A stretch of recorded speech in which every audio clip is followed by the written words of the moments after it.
Okay, so this week I want to move on from looking at Sartre's early work, and I want to start looking at his probably his most influential work, which is Being and Nothingness. Now, this was written in the first few years of World War II, and it takes up all of the influences we've been looking at so far, and it brings them together to develop a kind of whole view of how we relate to the world. So it presents an account of our relationship to the world, our relationship with other people, and the focal points of this account are going to be the contingency of our relationship to the world, the fact that we are ourselves responsible for our engagement with the world, even though we aren't the foundation of our freedom and our situation.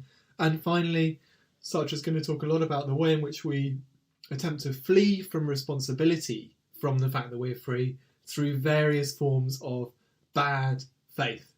So those are really the focus. The fact that we're contingent beings, we're thrown into the world, so we're responsible for what we do, but we're not the foundation of where we're thrown. We respond to this by falling into different kinds of bad faith. And we're also going to look a lot at Sartre's account of our relationships with other people. So it's really, really key and really, really interesting moment. And as you'll see, when we get to that in more detail later on, we'll actually switch back to looking at Sartre's plays to a large extent to illuminate what's going on in Being and Nothingness. Okay. But before I turn to the ideas of Being and Nothingness itself, I want to briefly return to this notion of intentionality that we've been looking at over the past few weeks. And I want to give you a short introduction to the term phenomenology, because I know we've been dealing with phenomenology to a large extent, but we haven't really talked about what it is.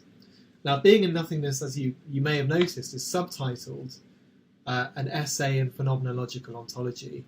So the idea is that we work out what there is in the world through a phenomenological analysis. Now, phenomenology is a philosophical approach that is developed by a philosopher called Edmund Husserl. Now, traditionally, if we're going to return once again to Descartes, then one of the central problems of philosophy has been, how do we know that the external world exists? And how do we know what the structure of the world is? Now, when Descartes presents his method of doubt, he claims to show that we can't know with certainty that our representations of the world correspond to the nature of the world itself. So we don't know whether how we think about the world is how the world actually is. Now, he also argues that there's essentially no method that will allow us to verify the cause of our sense data resembles the sense data themselves. So there's no way to tell whether the cause of the way the world appears to us is the external world itself, or it could be, for instance, some evil demon who is deceiving us. There's no way to work out the cause of our sense data from being given the sense data themselves. Now, ultimately, Descartes thinks that God guarantees that our perceptions relate to the world. But it's pretty much universally accepted that Descartes' proofs for the existence of the God are failures, and so we end up with some kind of solipsism at the end of the meditations. Now that obviously presents a difficulty that really runs through philosophy since Descartes, and obviously because Descartes was French, it's a preoccupation of French philosophy right through the 20th century. Now, what Husserl does is, in response to this difficulty, is essentially to note that regardless of whether we hold that the world outside of us actually exists or what the structure of that world is, it still at least appears to exist. And the structure of this appearing doesn't change with our skepticism about whether our perceptions really come from the world or not. So if I look at the desk I'm working on, for instance, then we can say that even if the desk is only something that we appear to perceive, the appearance of perception is different, for instance, from other ways that we could relate to it. So my experience of remembering the desk, and we've covered this when we looked at Sartre on the imagination, for instance, my appearance of remembering the desk, my experience of it rather, is qualitatively different from my experience of its actual presence, for instance. Now, what Husserl takes from this is that we can essentially bracket the question about whether the external world really exists. So we can put that question to one side, and we can still investigate the structure of the world itself. So for Descartes, the objective world is essentially something external to us. For Husserl, for something to be objective means that we can relate to it in a certain manner, so that we can describe it in a way, for instance, that can be related to other people, and that we can separate it off from the subjective aspects of our relationship to the world.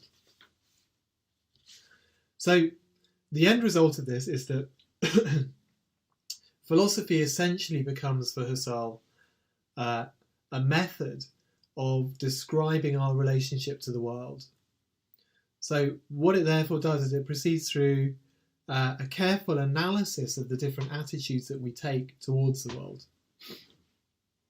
Now, Husserl argues that when we analyse the structure of consciousness, for instance, we find the theoretical basis for Descartes' scepticism about our relationship to the world comes from a misunderstanding. Once again, we've been looking at this over the past few weeks with the notion of a kind of illusion of immanence, the illusion that consciousness is a container. And Husserl finds this too. So for Husserl too, for Descartes, the mind functions like a kind of container that contains representations of the world. So for Descartes, knowing whether something is real or knowing whether something is true involves checking whether our thoughts correspond to things. Now, as we've seen from Husserl and from Sartre too, both of these figures argue that consciousness isn't structured in this way at all. Rather, what consciousness is it's a form of directedness or a relation to an object. So for Descartes, to have a consciousness of an object is to have something like a representation of an object in our heads. But for Husserl and for Sartre, to be conscious of an object is to relate to it in a particular way and to attend to it, for it to be the focal point of our attention. Now, Sartre writes a really excellent short piece of writing on intentionality, on this directedness of consciousness. And it's called Intentionality, a Fundamental Idea of Husserl's Phenomenology. It's only a couple of pages long, but in it he gives a kind of radical existential account of the notion of intentionality that he takes from Husserl. So I'm going to read you some excerpts from it. It's quite a lot. Yeah, it's quite long excerpts, but they're very important. Both, if you've read Husserl, you'll see how it's a radicalization of Husserl. If you haven't read Husserl, it's a really good introduction to the kind of approach to method that Sartre is going to take in Being and Nothingness and in the works we've looked at so far. So here's what he says. You see this tree to be sure, but you see it just where it is, at the side of the road, in the midst of the dust, alone and writhing in the heat, 8 miles from the Mediterranean coast. It could not enter into your consciousness, for it is not of the same nature as consciousness. For Husserl is not a realist. The tree, on its bit of parched earth, is not an absolute that would subsequently enter into communication with me. Consciousness and the world are given at one stroke. Essentially external to consciousness, the world is nevertheless essentially relative to consciousness. Husserl sees consciousness as an irreducible fact that no physical image can account for, except perhaps the quick, obscure image of a burst. To know is to burst towards, to tear oneself out of the moist, gastric intimacy, veering out there beyond oneself, out near the tree and yet beyond it. For the tree escapes me and repulses me, and yet I can no more lose myself in the tree than it can dissolve itself in me. I am beyond it, and it is beyond me. Imagine for a moment a disconnected series of bursts that tear us out of ourselves, that do not even allow an ourself the leisure of composing them ourselves behind them, but that instead throw us beyond them into the dry dust of the world, onto the plain earth amidst things. Imagine us thus rejected and abandoned by our own nature in an indifferent, hostile and restive world. You will then grasp the profound meaning of the discovery that Husserl expresses in his famous phrase, all consciousness is consciousness of something. Okay, so that's Sartre's summary of what intentionality is, what phenomenology is. Now, I think we can draw a number of implications from this model of what consciousness is like. So I've given 4 here that I think are going to be really important for going forward on this course. First, crucially, consciousness is different in kind from the objects we find in the world. So for Descartes, consciousness is essentially an object like others. It's kind of a container. I mean, it's different in some ways, but it's essentially object-like. For Sartre, consciousness is simply a relation. So it can't be understood according to the categories of objects. That's the first point. Second, and this is a consequence of this really, our categories of thought can't be used to accurately describe the nature of consciousness. They tend to understand the world in terms of objects. So when we reflect on ourselves, there's a natural tendency to see ourselves as an object because consciousness is a relation to an object. So we can't accurately categorize the nature of consciousness using the categories consciousness uses to relate to things. Third, in order to be a relation, consciousness has to have an object to relate to. So we can't separate consciousness from a world of objects that it's attending to. Now, Sartre makes the further claim that objects can't be understood in the absence of consciousness. So there's a kind of reciprocity, as he says, they're given at once, consciousness and objects. Okay, finally, and once again, we've seen this quite a few times on the course so far, where we've looked at emotions and also the imagination. And that is that our relationship to the world doesn't have to be understood in terms of knowledge. So there are other ways of relating to the world that are equally important. So Sartre says, for instance, that knowledge or pure representation is only one of the possible forms of my consciousness, of this tree.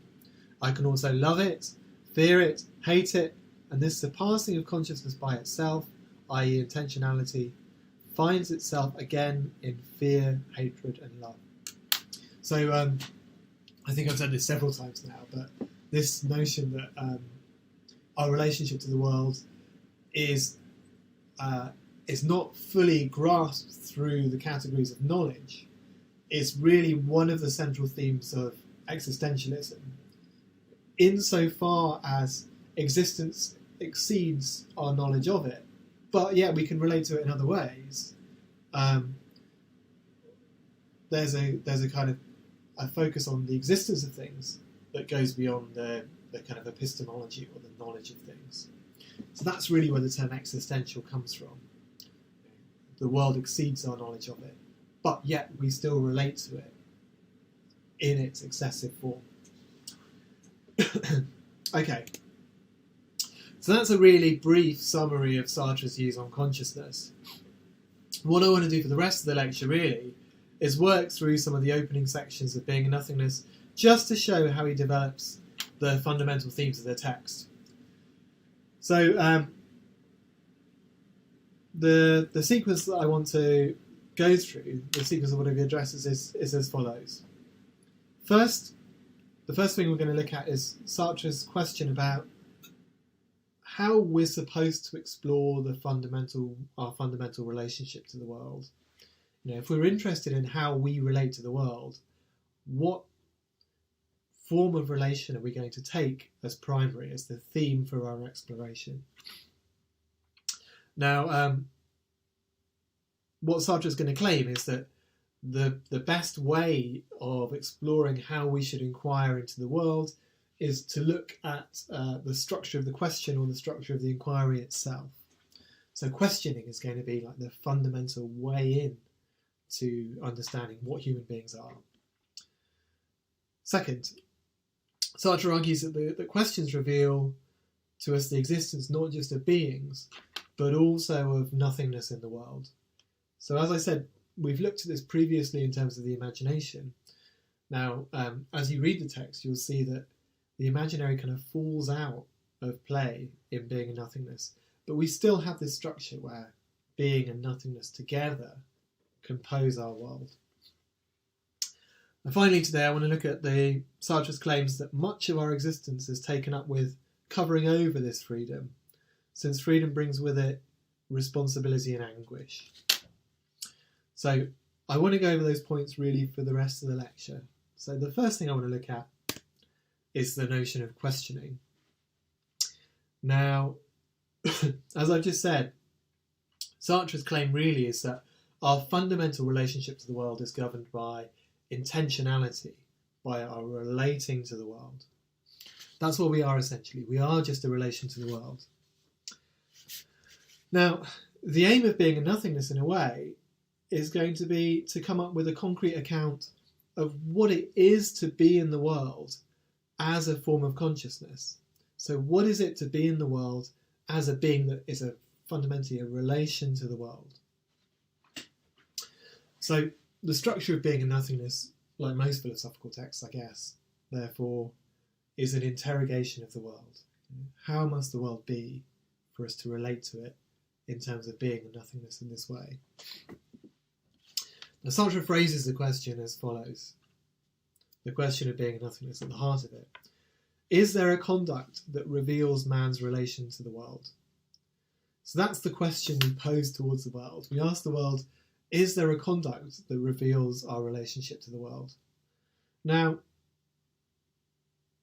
the implication of the fact that we ask that question is that there is a conduct towards the world that's potentially revelatory of our relationship to towards the world, and that's the conduct of questioning the nature of the world itself. So questioning the world becomes the focal point for working out what our relationship towards the world is, because questioning is itself a relation towards the world, if that makes sense. So the question shows us that the form of the question is a way in which the world can be disclosed to us. So the opening of Being and Nothingness is really an analysis of what makes it possible for us to raise questions about the world. Now, the key point about a question is that it can be answered in different ways. So it's possible that the answer to a question is that this question is that there's no conduct that reveals our relationship to the world, for instance. If we ask what's the conduct that does it, the answer can be there's no possible conduct. Now, not all answers are going to be yes-no answers to questions, but all questions seem to have the possibility of a negative answer. So like I say, we ask about what questioning discloses about the world, and the answer may be nothing. It'd be quite a short book. Of course, the key question at this point is, what would be the significance of the emergence of this moment of negation? Now, on the surface, it appears to be the case that negation is just something that we use linguistically. It's just a feature of language. Or it could be a psychological phenomenon. Now, what Sartre is going to claim is that negation instead genuinely discloses something about the world. So you can see here, from what we've looked at in terms of the imagination, that what Sartre is really doing is he's trying to give almost like a more formal account of some of the discoveries he made through the phenomenological inquiry into the imagination. So there we saw that the imagination introduces nothingness into the world, and here the same thing's going on, but in terms of the notion of questioning rather than imagining. So in questioning, we open up the possibility of there being a nothingness in the world. So when we think about questions, we normally think about them as having two key aspects. So first, we normally think of questions as directed towards other people. You know, when I ask a question, I don't normally just ask the world. So we might ask other people for help or for advice or just for some knowledge claims. Now, on the other hand, we normally see questions as operating within language. So we normally see questioning as an activity that's fundamentally linguistic.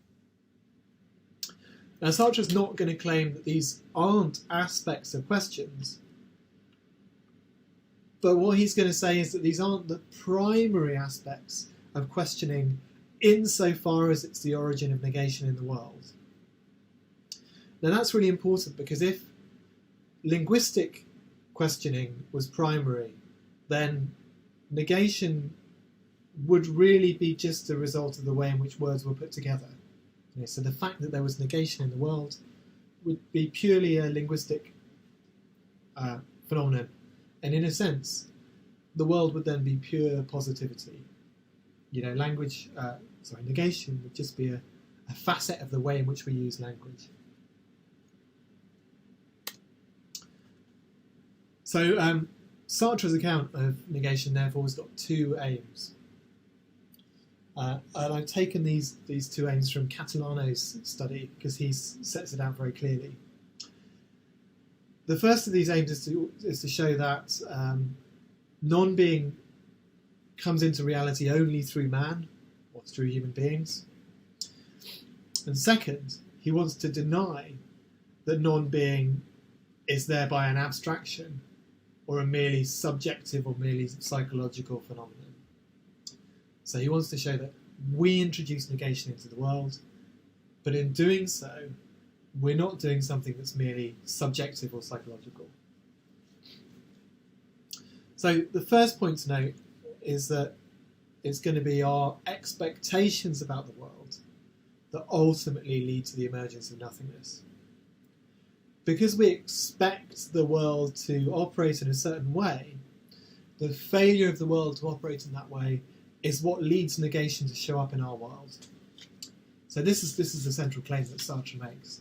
Expectation, or rather the failure of the world to meet our expectations, is what leads to negation.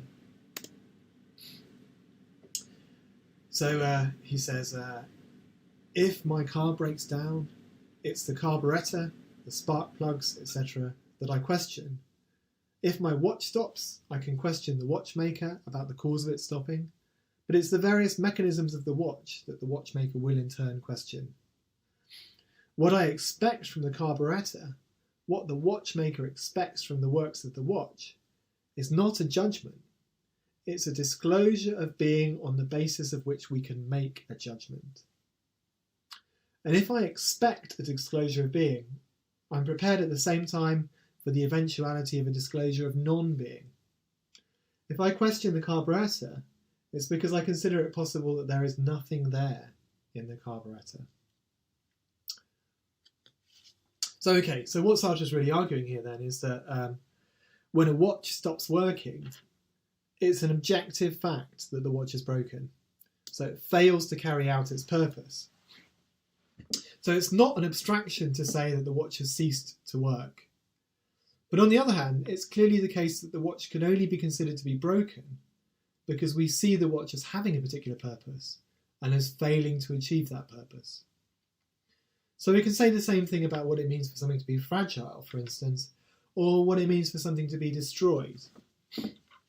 There's a sense in which when we drop a plate, or when a bomb drops on a village even, all that happens is that the matter that makes up the universe is redistributed into a different form. So the amount of matter or energy in the universe remains constant. That's one way of viewing what happens when the plate smashes. The parts just occupy different locations. Now, in another sense, however, insofar as we single out certain forms of matter as having value, those objects become capable not simply of moving from one organisation to another, but of irreversible changes. So when you drop the plate, it's not simply that the matter of the plate is readjusted, redistributed around the universe, but something is lost in that change of form. So what Sartre will argue is that it's human beings who bring destruction into the world, but nonetheless, that destruction is an objective phenomenon. Okay. Now, before we go on, I want to look at one last example of this. And this is something I imagine we'll look at in the seminar because it's a really key example. And it's one of the most famous examples that Sartre develops. And it's the example, we've talked about it in a slightly different form, and it's also present in a slightly different form in the book on the imagination. But the example is the absence of Pierre in the cafe. Now, Sartre describes this account of entering a cafe where he's intending to meet his friend Pierre. Now, Pierre's normally on time, he's normally very punctual, but today Sartre looks around the cafe and he realises that Pierre is not there in the cafe.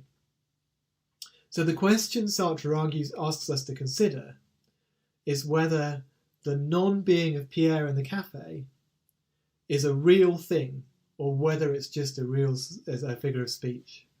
So when I say Pierre is not in the cafe, am I saying something about a non-entity within the cafe, or am I just using a figure of speech? Now, Sartre gives an account of this we'll read, but here's a précis of it. What he essentially argues is that when we look around the cafe, at first it appears to be a kind of a fullness of being. So it's filled with sights and sounds and actions. Now, Sartre knows that in order to perceive something, if we're going to perceive an object, then we don't just need the object itself, but we also need a background against which it kind of shows itself. So this goes back to the discussions of Hume that we looked at in the imagination. Consciousness is fundamentally structured around attending to the world. Now, in order for something to draw my attention, it has to have a background that's kind of pushed away against which it can show itself. So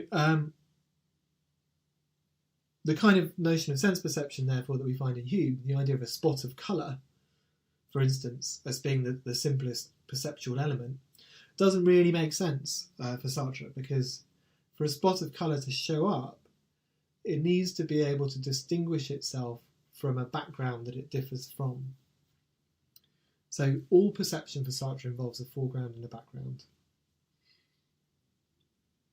Now, when we look around the cafe for Pierre, then similarly, as our gaze moves from object to object, people and things kind of raise themselves off of the ground of the cafe and claim our attention, and then they fall back into the background as another object is brought back to our attention. So we look around and people kind of like are pulled out of the crowd and then fall back in as we look around and we scan the groups. Now, Sartre's claim is that we perceive the absence of Pierre, once we realise he's not there, concretely against the background of the fullness of the cafe. So when we say Pierre is not in the cafe, the absence is manifested to us prior to us actually making the claim that he's not there. And this is a very different absence. There's a very concrete absence. And it's very different from what would happen if we said Wellington is not in the cafe, or if we said Andy Warhol is not in the cafe. Now, in those cases, we're just playing with language, and the language comes first. But in the case of Pierre not being in the cafe, it's the moment of nothingness of Pierre, the not being of Pierre, that shows itself against the fullness, the plenitude of the cafe, that is the ground for us saying Pierre is not in the cafe. So that's not the case if we say Andy Warhol's not in the cafe. Okay. So nothingness, therefore, for Sartre, is a real feature of our world. And the key question to ask, or one of them, is where does nothingness come from? Now, we've looked at Sartre's account of nothingness in the early work, where it's explicitly tied to the imagination. So in that work, it's the imagination's ability to separate us off from the world that opens up the world for us. Now, in Being and Nothingness, Sartre's claim is that nothingness emerges from questioning. So questioning is a human activity, so what that means is it's going to be the case that we are responsible for the emergence of nothingness into the world. So how does this happen? How does nothingness emerge? Well, when we look at what nothingness is, the first thing that's clear is that it isn't a thing. Things have a stability to them and a self-identity, whereas nothingness in a strong sense is not, even when it exists. So it isn't identical with itself. So nothingness can't be the result of being. Being is self-identical. We'll come back to this, more complicated than that. Rather, Sartre notes that there's a fundamental difference between the nature of consciousness and the kind of objects it relates to. This difference between consciousness and things is what makes it possible for us to ask questions. So when we ask a question, what we do is we introduce a distance between ourselves and the object we're attending to. So if we ask, what is a piece of paper? Then we need to be able to separate off this object from the rest of the world and consider it in isolation from the world. Now, what makes that possible is that consciousness can step back from the flow of causality and separate itself to some extent from it.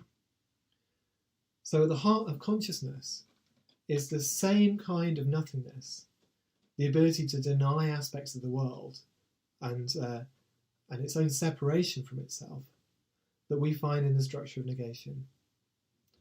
So consciousness introduces nothing in the world because, like nothingness itself, consciousness isn't a thing, and also because consciousness is something that is always at a distance from itself. So we'll come back to that a bit too in the seminars, because that's a really key point. So the kind of the fractured nature of consciousness for Sartre coincides or correlates with the kind of the paradoxical nature of nothingness that we find in the world, and that gives us the clue that it's us that introduces nothingness into the world. If you're not happy with that account, then I think the account of the imagination is equally valid here. That is this kind of imaginary bracketing of the world and totalizing it that introduces nothingness into it. Okay. So just to recap then, Sartre begins by asking how we're going to understand our relationship to the world. And his claim is that the structure of questioning discloses the fundamental manner in which we relate to the world. Questioning relies on the existence, in a sense, in a paradoxical sense, of nothingness, and nothingness is made possible by the ability of consciousness to distance itself from the world, and with it, to distance itself from the causal series that holds together the world of objects. So the end of the result of this is that consciousness is always at a distance from itself. And so it always has the possibility of acting freely by separating itself, or from the world rather. So it can always act freely because it can always pull itself away from the world. Now this is where we start to develop some of the really existential themes of being and nothingness. So essentially, once we reach this point, we already have the idea that mankind is condemned to be free by the nature of its consciousness.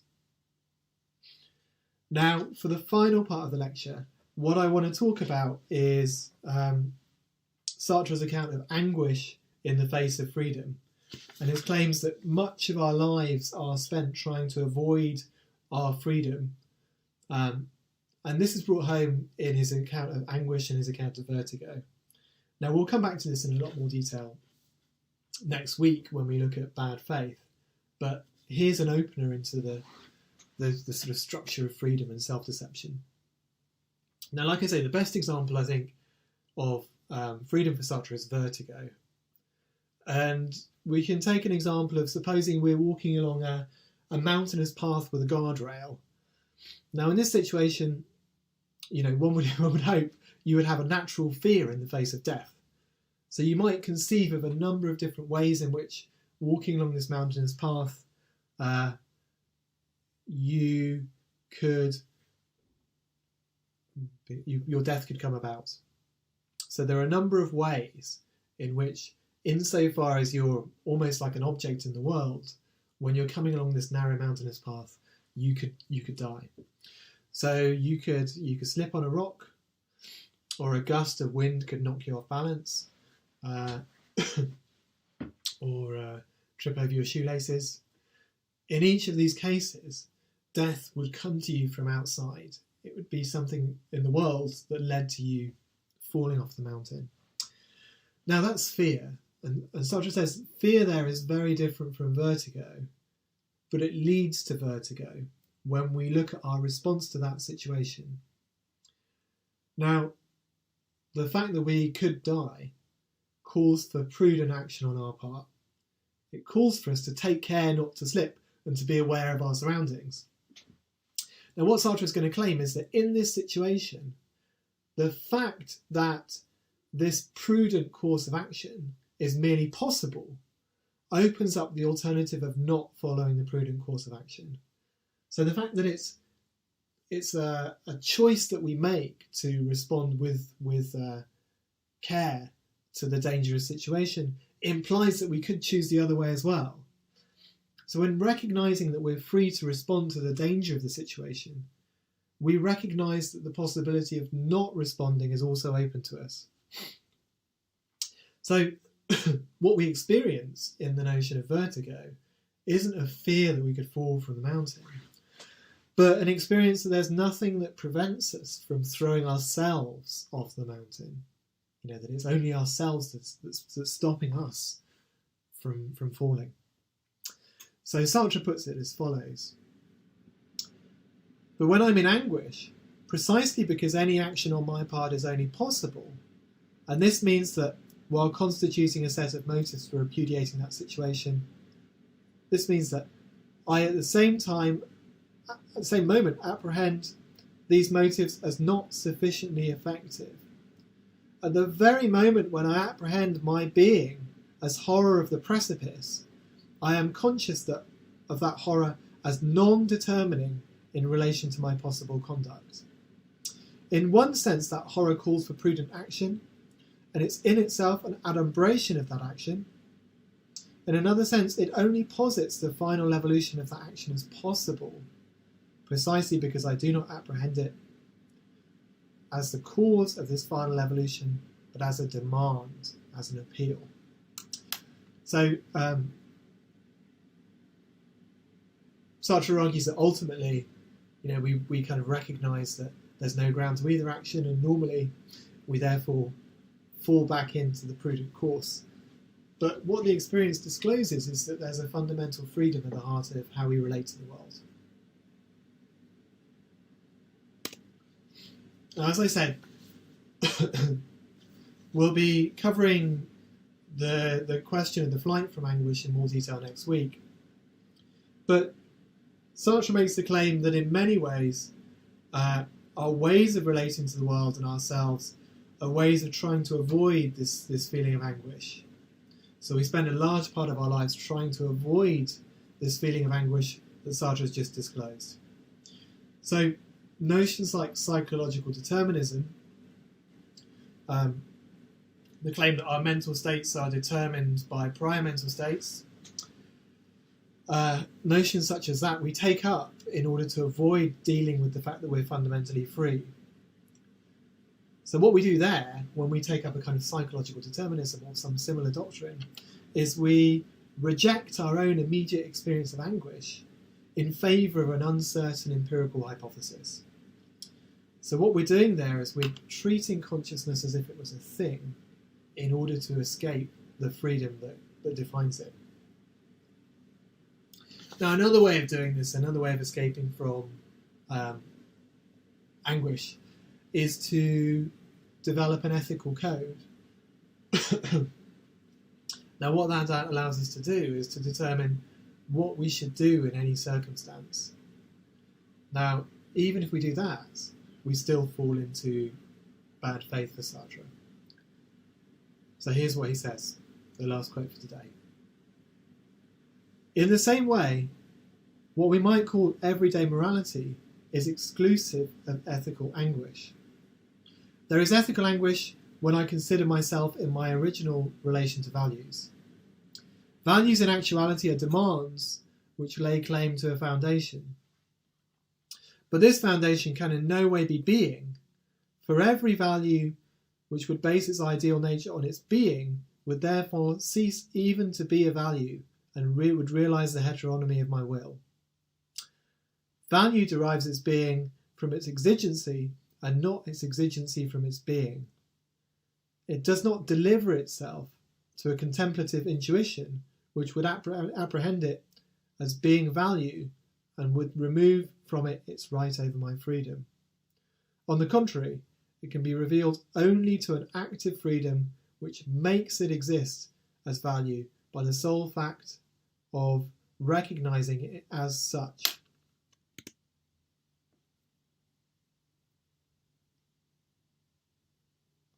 It follows that my freedom is the unique foundation of values, and that nothing, absolutely nothing, justifies me in adopting this or that particular value, this or that particular scale of values. As a being by whom values exist, I am unjustifiable. My freedom is anguished at being the foundations of values while itself without foundation.